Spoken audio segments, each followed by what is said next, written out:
There are two general types of reciprocating pumps, the piston pump and the diaphragm pump. These types of pumps are operated by using a reciprocating piston or diaphragm. The liquid enters a pumping chamber via an inlet valve and is pushed out via an outlet valve by the action of the piston or diaphragm.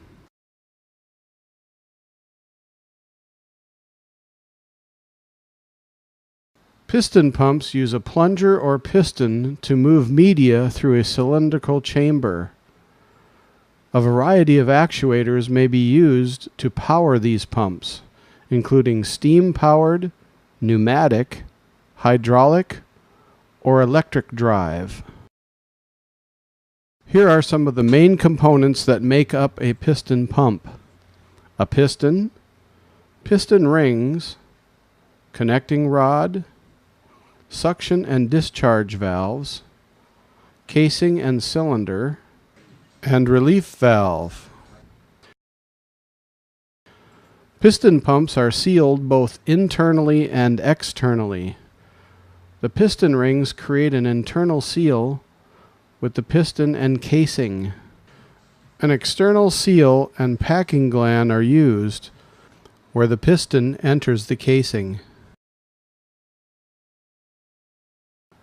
The piston pump operates with a suction stroke and a discharge stroke.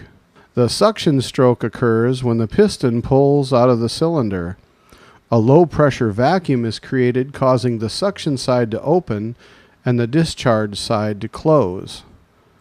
On the return stroke, the suction valve is closed and the fluid is forced out of the discharge.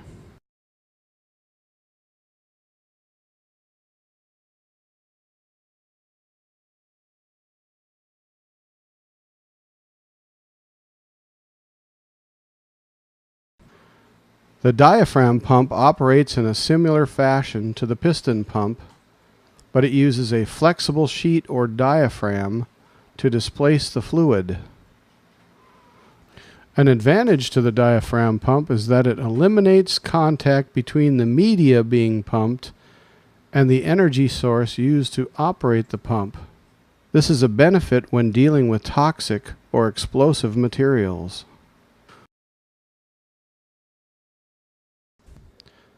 The diaphragm pump has a crankshaft or an eccentric wheel attached to a connecting rod.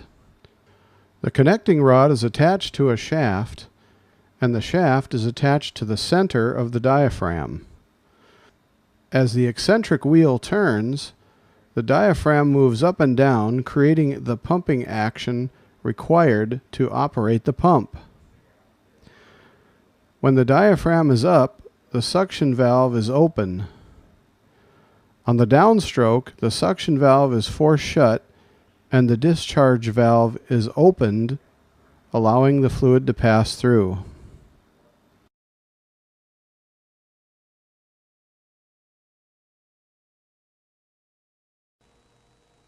Thank you for viewing this procedure. If you need to test or have any comments about any aspect of this procedure, please click the appropriate link below.